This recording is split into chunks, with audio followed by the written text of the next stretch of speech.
পড়ার বিষয় পক্ষ থেকে বলছি, তোমরা জানো হয়তো যে ৪১ দিন আগে যে উচ্চ মাধ্যমিকে তোমাদের রেজাল্ট বেরিয়েছে, তার ৪১ দিন পর অর্থাৎ ১৮ই জুন দুপুর ২টো থেকে যে গ্র্যাজুয়েশন অর্থাৎ স্নাতকে ভর্তি হওয়ার জন্য অভিন্ন পোর্টালের মাধ্যমে স্নাতকের আবেদন শুরু হচ্ছে।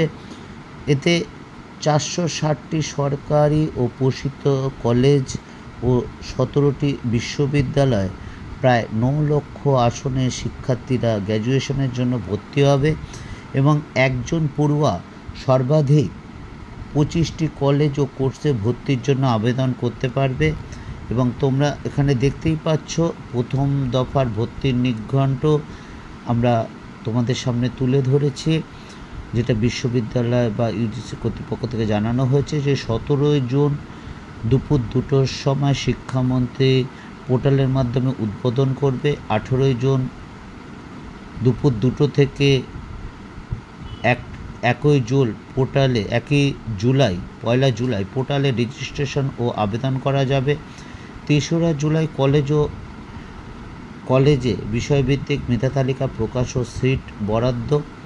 ৬ থেকে ১৪ই জুলাই বরাদ্দ সিটে ভর্তি প্রক্রিয়া। ১৭ই জুলাই আপগ্রেডেশনের ভিত্তিতে প্রকাশিত হবে বিষয়ভিত্তিক আসন এবং সিট। ১৭ থেকে ২০ জুলাই ভর্তি প্রক্রিয়া চলবে। দেখতেই পাচ্ছ তোমরা যে কবে কোথায় কি হবে না হবে, কোন তারিখে কি হবে তা কিন্তু তোমাদের জানিয়ে দেওয়া হয়েছে। এবং যাদবপুর বিশ্ববিদ্যালয় যে আর্টস শাখা যে ৯টি কোর্সে আছে তার ভর্তির আবেদনও খুলছে ১৭ই জুলাই। এখানে শিক্ষার্থীরা আবেদন করতে পারবে কলেজের ১৮ই জুন থেকে ২রা জুলাই। ভর্তির প্রবেশিকা পরীক্ষা হবে ১৪ থেকে ১৮ই জুলাইয়ের মধ্যে এবং পরীক্ষার সম্ভাব্য ফল প্রকাশ জুলাইয়ের শেষের দিকে। তোমরা দেখতেই পাচ্ছ পরের বিষয় পক্ষ থেকে বলছি, তোমরা এখন থেকে অবশ্যই ঠিক করে নিয়েছে কী নিয়ে পড়বে, অনার্স বা পাস। তবে একটা জিনিস, তোমরা যে সাবজেক্টগুলো নেবে সেইগুলো সম্পর্কে আগে কিন্তু ভালো করে জেনে তারপর ফর্ম ফিল আপ করবে। আমরা পড়ার বিষয় পক্ষ থেকে কলকাতা বিশ্ববিদ্যালয় হিস্ট্রি অনার্স এবং এডুকেশন অনার্স এছাড়া মেজর মাইনরে হিস্ট্রি, পল সায়েন্স, ফিলোসফি বা এডুকেশনের এবং তোমাদের ফার্স্ট এবং সেকেন্ড সেমিস্টারে সবারই থাকবে সায়েন্স, আর্টস, কমার্স যাই নাও না কেন পরে দেখতে পাবে। ইএনভিএস বা সিভ্যাক এই দুটো আমরা কিন্তু নোট বা সাজেশান দিয়ে থাকি। সাজেশান বলতে বা নোট বলতে সেই নোটটা কিন্তু আমরা বুঝিয়ে দিই, কারণ আমরা পড়ার বিষয় পক্ষ থেকে মনে করি যদি তুমি নোটটা বুঝতে না পারো তার কিন্তু কোনো গুরুত্ব নেই।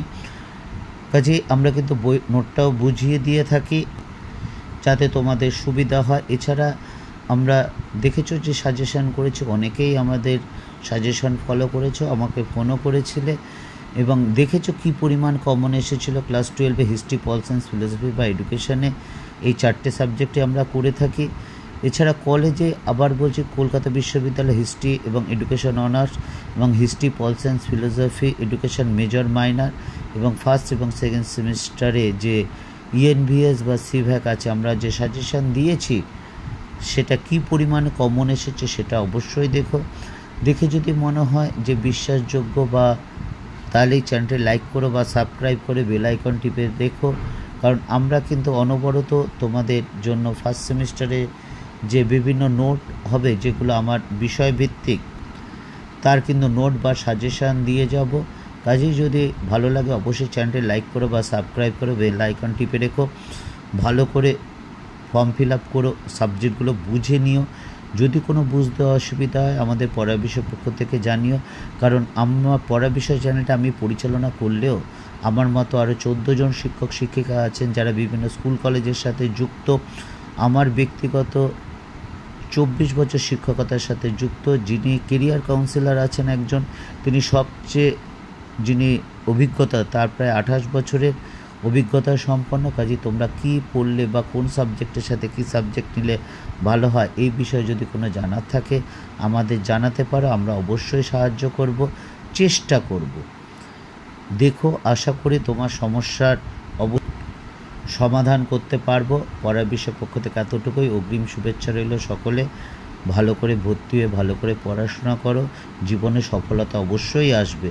তার জন্য একটা জিনিস মনে রাখো, অবশ্যই পরিশ্রম করতে হবে। শর্টকাট মেথডে কিন্তু জীবনে সফলতা লাভ করা যায় না।